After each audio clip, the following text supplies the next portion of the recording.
TBT, no doubt on this TBT, a thirsty Thursday on the hottest breakfast show in all of Africa. Hashtag Jeff in the morning. What a great interview we had with Governor Martin Wambora there. And yes, thank you so much for your phone calls and your tweets and questions. That's what interactive radio is all about. You guys getting involved because it's all about you. Speaking of all about you, did you know that Safaricom Home Fiber has some deals that you're just to die for? By the way, 8 o'clock on this thirsty Thursday, otherwise known as a TBT.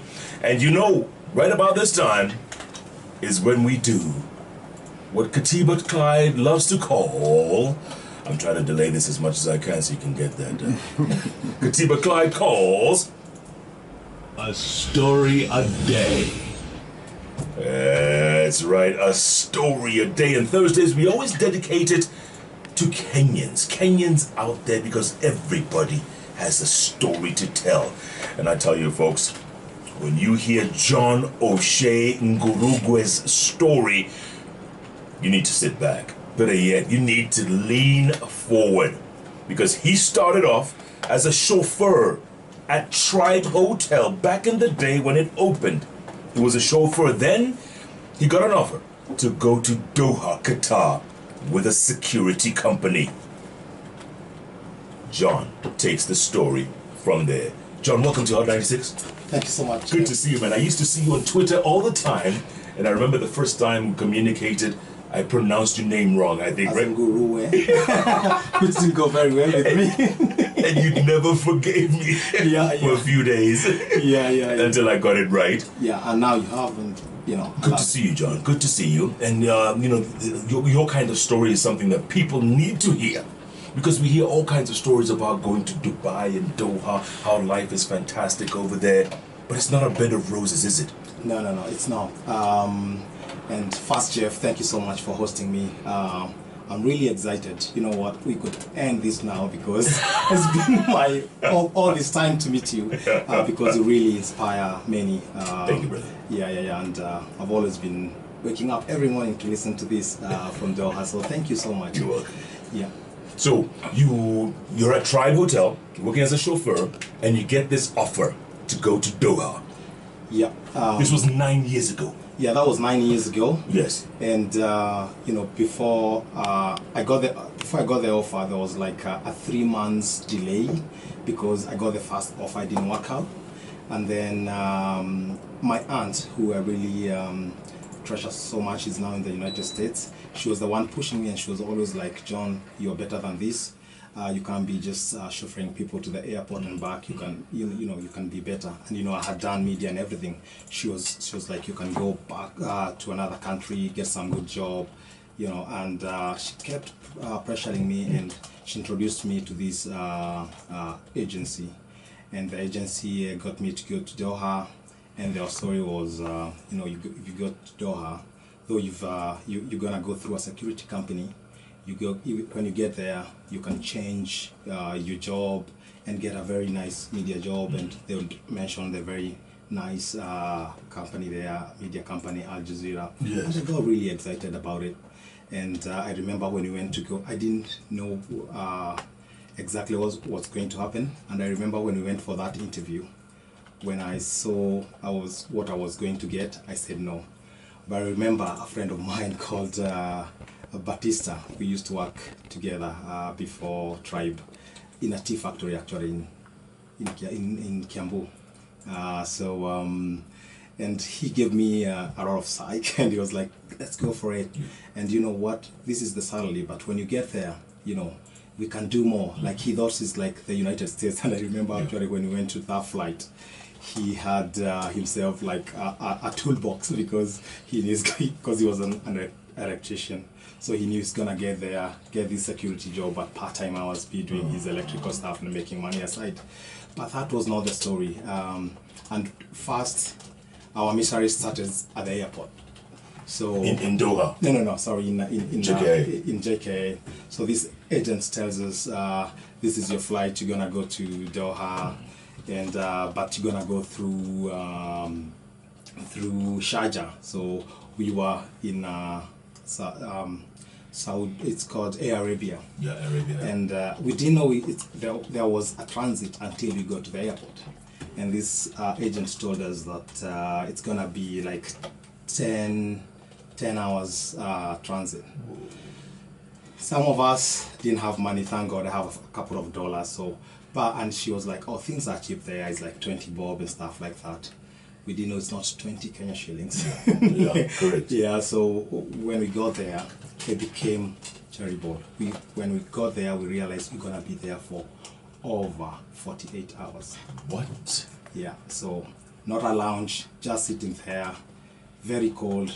Some of us knew we were going to Doha, so we knew it was hot, so people didn't have heavy stuff. Yeah. So it was really bad for those 48 hours. But eventually we survived, went to Doha, and the company picked us up, took us to where we are meant to be staying. We were told you're gonna be like in one room, like a 3-bedroom, and every person in their own room. But we got to Doha, and that was not the case. Yeah, it's a nice villa and everything, but you know, we are like in one room, we are like 6 of us. So it's like the bunk beds. Yes. So like a dormitory. Yeah, like a dormitory. So we survived sharing a kitchen with so many people, sharing you know, the washrooms and everything. Did you all know each other? I only knew Batista. Yeah. You didn't know the rest? No. So we started to know each other there. Who was cooking? Who was doing, you know? We had a shift. So everybody took turns? Yeah. So what we did is we'd buy food, we'd bring some money together. I remember we used to call it a mess. So, and we'd bring, like everyone would give their money, and then every person has their day of cooking. The 6 of us in that room. It was a tough experience. I remember my love had never cooked. So, because, you know, my parents tried very much, though they showed us to cook, but, you know, we didn't do it as much. So, and then cooking for 6 people, it wasn't easy. But eventually we went there, got trained, and then we were to be handed over to a company, a bigger institution where we'll be working from there. And so we got a training for a whole week, and then boom, we were taken to this company. And now not all of us are the same place. So because it's a big institution, one will be in the university, one will be at the gate. So, and you're working as a security guard now? Yeah. I am a security guard, well dressed, with everything. Yeah. And the company was very strict on dress code and everything, so you had to be really sharp. Yeah. Okay. So, but this is not what you went to Doha to do? No. But you told yourself, you know, let me just nijikaze. Yeah. Maybe things will be all right. Yeah, exactly. So I was like, I've done it. I've left a job back home. I don't have anywhere to go back to. I'll just do my best and hope things will change. And I was given a villa to be taken care of. There were like ladies there who were being sponsored to be studying there. So, and I'd go there every morning, do my shift, sometimes 8 hours, but when the guards are less, we do 12 hours. And what's it like? Explain to people the summers in Doha, the temperatures. Soaring hot. Yeah, so especially between May all the way to August, it's really hot. I remember before I came here, I was hitting 45, close to 50 sometimes. So it's really hot. And if you're working outdoors, it must be crazy. Oh my God, it's crazy. I had, luckily the first 3 months when I was in that villa, at least I had a house, a small house, side house that I was staying in. But then after that, 3 months later, I lost my mom. So I had to come back to Kenya for the funeral. My company said, no, you can't come. And this is the point I said, I really don't care anymore. And I cannot continue with this. The job is tough, everything is harsh, the conditions and everything. And now my mom is dead, and they just take it easy. Actually, they don't say she's dead. They'll be like, "Oh, your mom expired. It's okay." Oh my God! And it was really, really terrible. And it shocked me because when I left here, my mom was okay. So it was a big shock. So in the end, the girls that I was taking care of and their supervisor helped me, plus my friends that we went to Doha with, the Kenyan friends. They helped me to raise money for my ticket because the company said we can't pay your ticket. You're not even, because it wasn't actually 3 months, it was like two months and a half, and they were like, you're not done 3 months, we can't let you go, we can't pay for your ticket, and if you want to go, you can go, but you have to pay for your ticket. Will they take you back if you came back? It wasn't sure, it wasn't guaranteed, because they said you have, before you leave, at least you have to finish your probation, which was 6 months. So I was just risking things, and my friends raised the money, and eventually I came back home.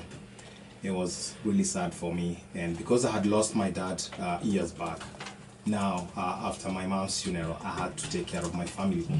And people imagining you've been away, they say it's abroad. You know, I don't look at it as abroad.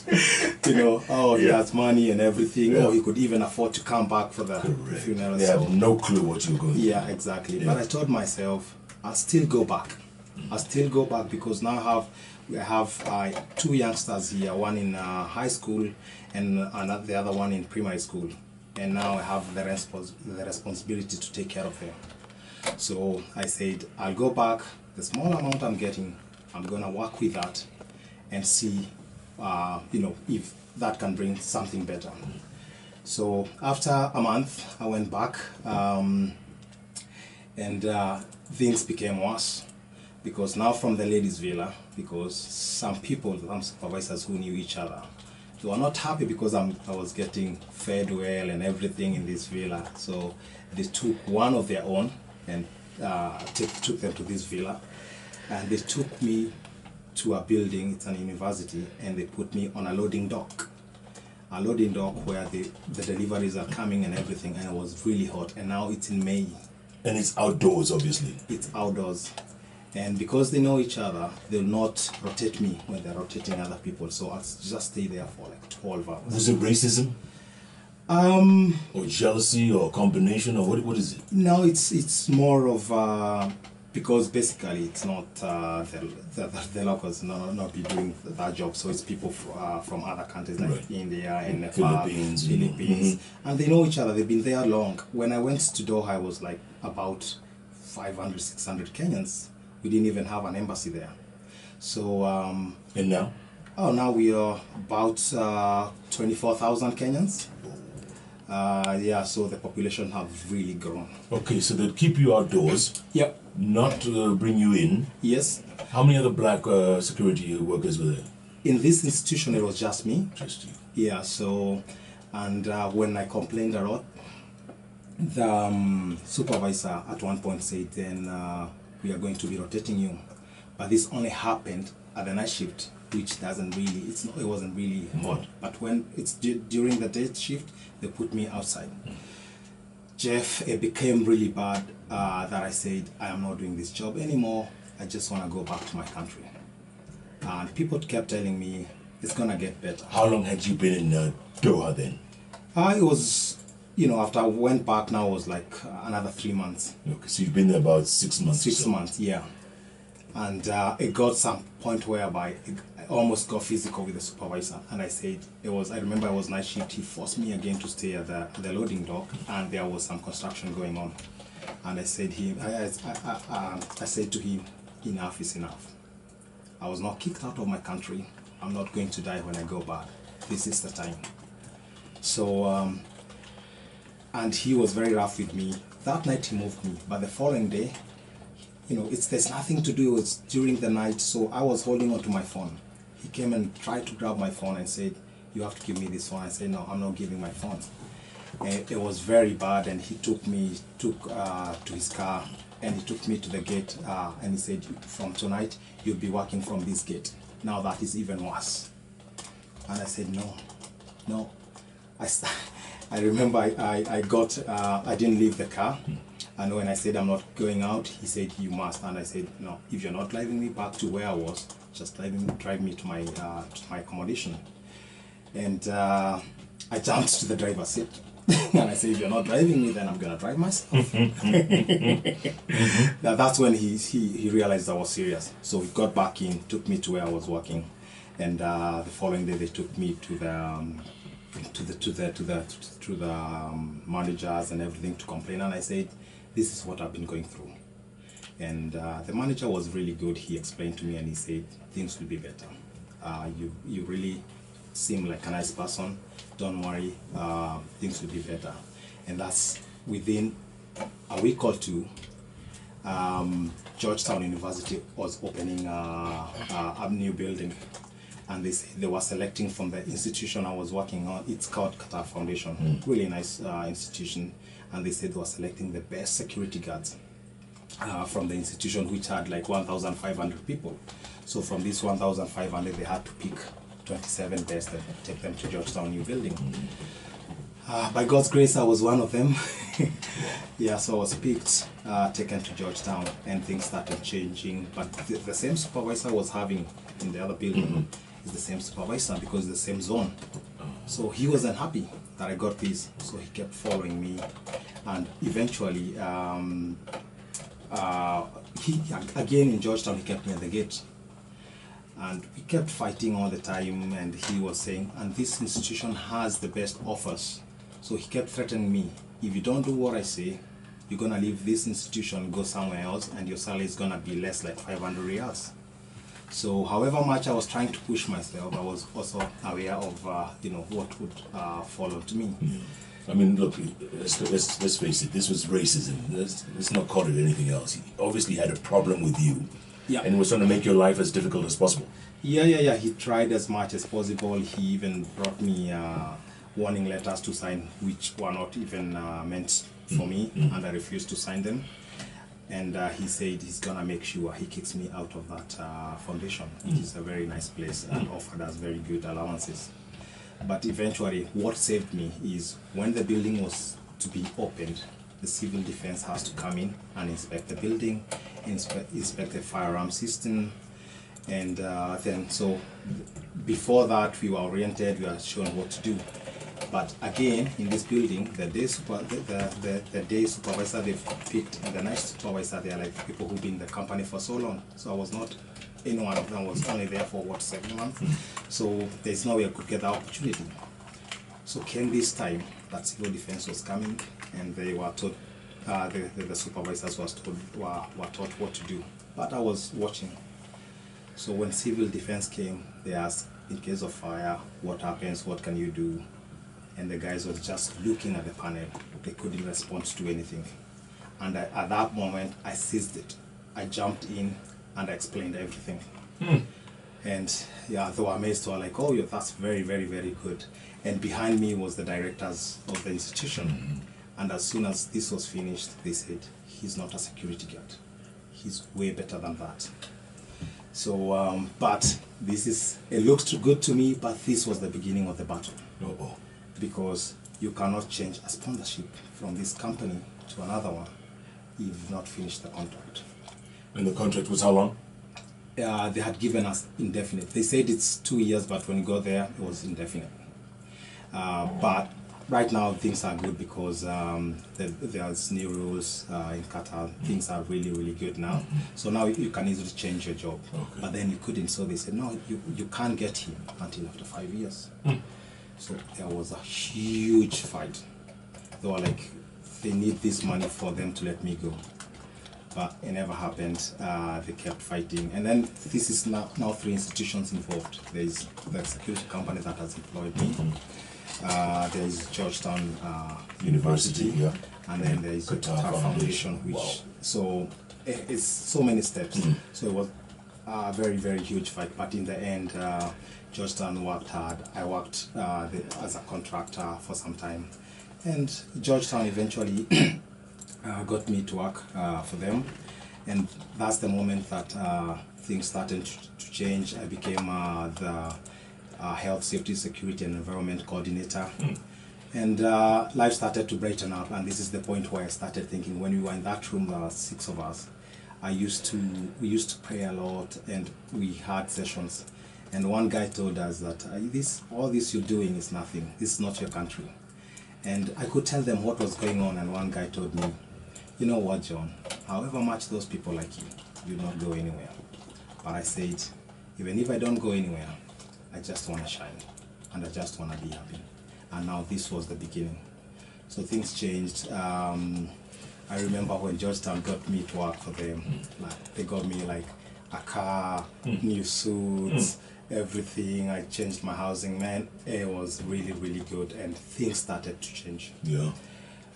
So worked for Georgetown for 5 years, and then transferred to University College London, where I am now. These are different campuses that open up branches in Doha. Is that what it is? Yeah, so Qatar Foundation is a huge institution with so many entities.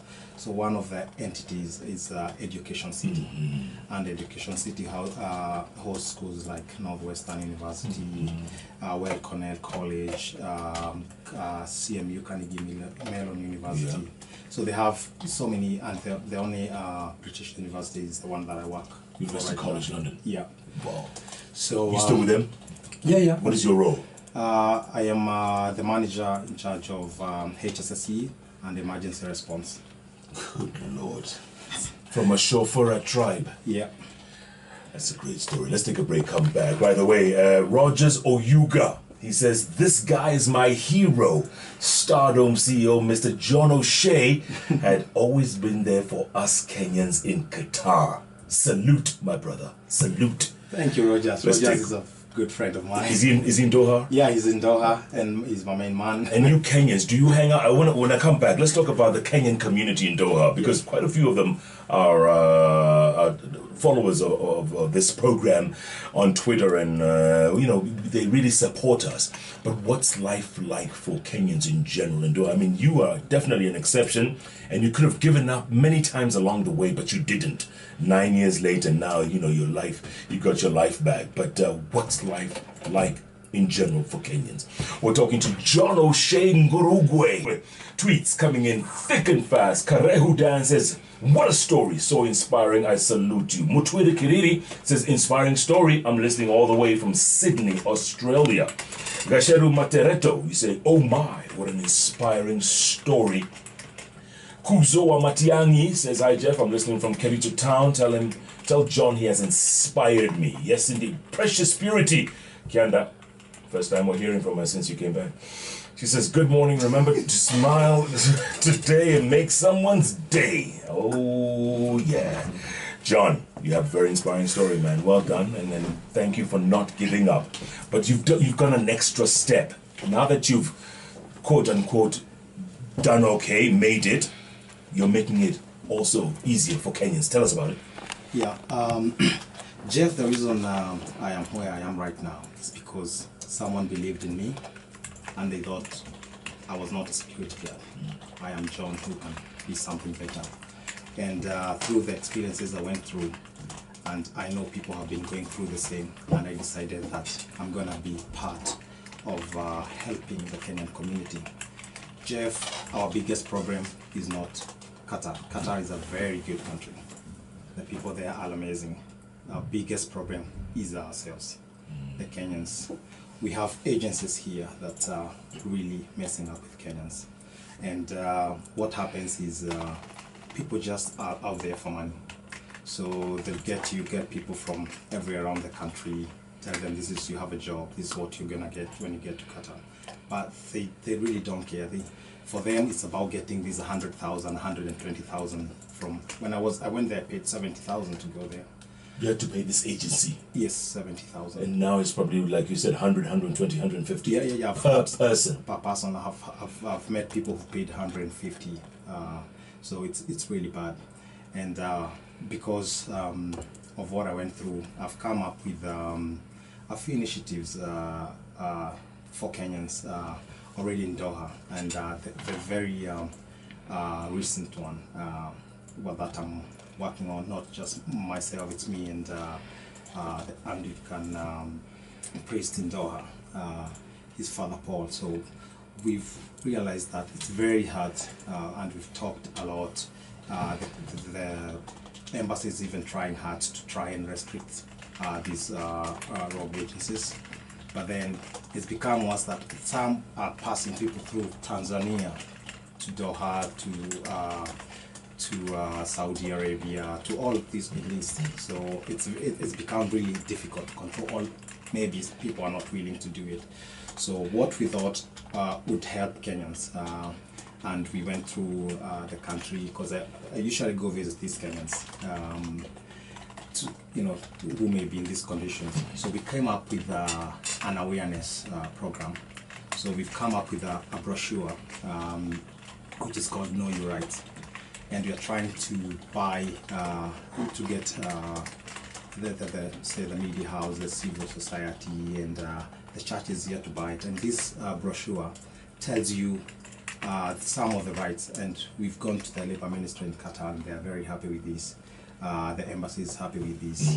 But what about when Kenyans are so desperate, around here? When you hear you're going to Doha, Dubai, Oman, all those places, and you have no job here, you have no future, no hope, you will jump on it, John. How do you prevent that?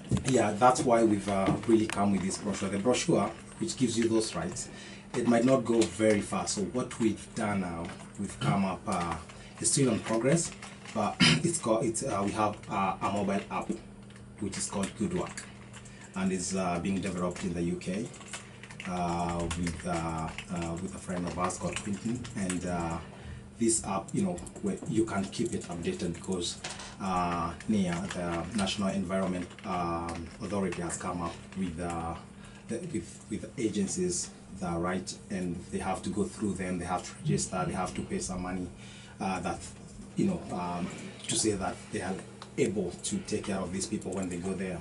So you're working with all these people, and what we want is anyone, anywhere in the country who has a smartphone can go into their phone, see when you're going to Doha or Qatar, or because this is gonna extend, because we're extending it up to Uganda and other countries in Africa. So you can go and check the link and see which is the best agency that I can use, which is the legal agency, because if you are legal, you have to go through the NIA. Correct. Yeah. So we're going to do an awareness. We're going to have a launch, and this is really it might not eradicate the whole problem, but it's going to solve. What is this app going to be called? It's called Good Work App. Good Work App. Good Work App. Yeah. When is it going to be ready? We're hoping to roll it out in November. It's ready, but then there are some tweaks that needs to be done. So by the end of the year. Yeah, but the brochure is ready. We're distributing it in Doha. Yeah. Make sure you send it to us on Twitter, and we'll spread the word for you. Okay. Yeah, definitely. Yeah. And so that's one of the things I'm doing. I remember you asked about Kenyans in Doha for this. Yeah. So the other thing I did after all this is one of my friends, very good friend, I call him a brother. He used to be in Doha. He's called Joe Kiama, and he has started this entertainment company called Stardom Entertainment. And what he was doing is bringing artists and DJs, and he realized the passion and the willingness I had to help Kenyans and to bring the community together. In fact, I got, I am part of the community leaders in Doha. So, he was like, John, join me in this. And, I joined Stardom, and now became a very big company, and we've been doing events there. We bring DJs every month in Doha. Wow. We bring artists in Doha, Bahrain, and Dubai. Comedians? I've been with MC Jesse speaking about this. He wants to come to Doha, so I'm actually meeting him for the same. But we're planning to do, that's one of the things we want to do, but mostly we've been doing DJs and musicians. Yeah, we used to have a comedian on this show, but he left. He went to another station. So. Yeah, I know about that. So... John, final thoughts. It's 9 o'clock. Tell me, final thoughts going forward. Telling Kenyans, what do you tell Kenyans who are desperate to get out there? Is the grass really greener on the other side, John? To be honest, it seems greener, but sometimes it's tough. And on my final thought, I would also have to like to say that Kenyans have a great opportunity in Doha. Part of the organizing, part of the Supreme Committee that is organizing the World Cup. So, and we are looking for opportunities for Kenyans to be there. We have a football team there that I manage, and this Supreme Committee has been really helping the team, and another culture group called Maasai Group. And we're looking forward for Kenyans to get opportunity between now and the Qatar World Cup. But on my final thought, I'd tell people it's not easy, but it's possible. But I would also advise people trying to seek for jobs outside to just check into what they are going into, let them get to know about the country they are going into. And I'm sure when this app comes out, it's going to be of a big help. And also, I'd also like to thank people who've really supported me in this. My former boss, Claire, which is actually visiting the country, and my current boss, Patrick, and also some Kenyans who've been really supportive. Someone like this girl called Catherine. We've been there for almost the same time, and she's always been spiritually positive and supporting me through this journey. Other friends, I would like to send this shout out before I finish, if you allow me, to all the community in Doha, and tell them that I'm gonna continue doing what I do best for Kenyans. And it's some are in distress, but we are making sure that everything is gonna be possible and better for the Kenyans down there. So indeed. Yeah. All right. And if there's anyone who John O'Shea in Ngurugwe did not thank, you've been thanked now. Yes. Thanks so much, John. It's really good to see you, and congratulations and well done for never ever giving up.